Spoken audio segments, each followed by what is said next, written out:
So good day everyone. Today I'm going to discuss about self-directed learning, in short SDL. So what is self-directed learning? So self-directed learning is a learning approach where the learner takes responsibility for their own learning process. So sila yung responsible for their own learning process. So instead of relying entirely on teachers, learners plans, manage, and evaluate their students' studies or based on their goals, interests, and needs. So sila tong mag-set sa ilang goals, interests, and needs. So sila yung bahala sa ilang kaugalingon sa self-directed learning. So there are key features of self-directed learning. So first is learner autonomy. So what is learner autonomy? Students decide what or how and when to learn. So sila yung magbuot, kung they decide what and how they to learn. So there are also, they set a goal setting. So they establish clear and learning objectives their own. And next is resourcefulness. They find materials, tools, and strategies to support learning. Sila yung mangita og gamit, mga tools and strategies to support their own learning. And self-monitoring. So they track their own progress and make adjustments. Sila gihapon ang track their own progress, magbuhat og adjustments. And also there are also advantages in self-directed learning. So it also builds independence and responsibility because nahayaan natin sila na makahibalo silang kaugalingon. So and also they develops problem solving and critical thinking skills. So sila yung ma-develop nila kung sa pag-solve sa mga problems, and also madungagan ang ilang mga critical thinking skills. So and learners can move at their own pace, so sila yung bahala, sila yung bahala na makakat-on sa ilang kaugalingon. But also, kung natay advantages, there are also challenges for conducting the self-directed learning. So it also requires motivation and discipline.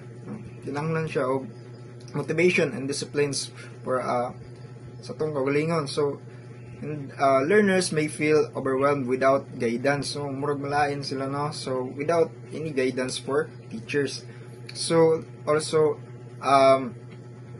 risk of gaps in knowledge if not properly structured. So dili siya matarong og kuan structure na to.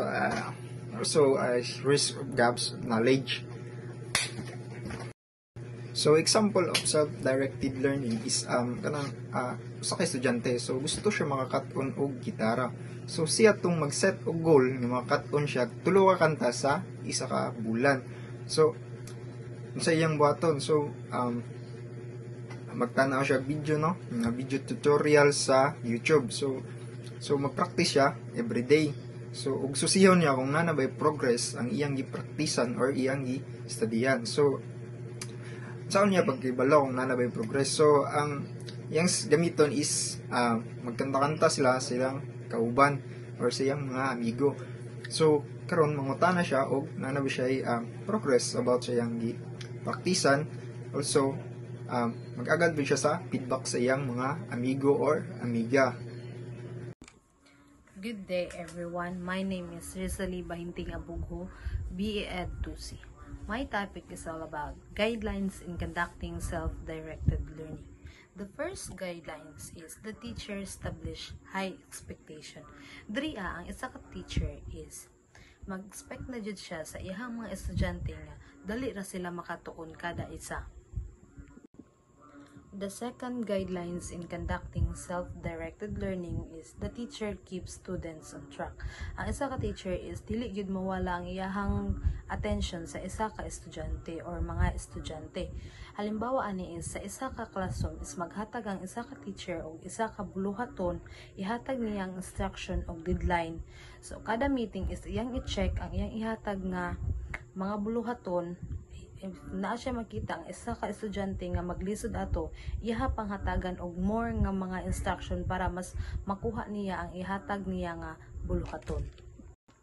The third guidelines in conducting self-directed learning is activity sheets or module are developed in a step-by-step method using simple language to ensure the learner's independent learning. Diri ang isa ka teacher is ang iyang activity sheets or module is naka step-by-step na siya o ginatagaan niya og mga simple nga mga instruction para ang isa ka estudyante is makatuon na siya nga siya na lang isa. The fourth guidelines is the materials have been carefully chosen and are ready for use. Diri isang teacher is nakapili na siya og mga tarong ug nindot nga mga materials para ang pagtudlo niya sa iyang mga estudyante is nindot ug mas makasabot sila. The last guidelines in conducting self-directed learning is enough time is given to the student to complete the activity. Diri is ginatagaan sa maestra ang isa ka estudyante og taas nga oras para mas makahuna-una sila og ang matrabaho nila ug tarong ang ilahang activity nga walay pagdali-dali. Once again, that is the 5 guidelines in conducting self-directed learning. Thank you.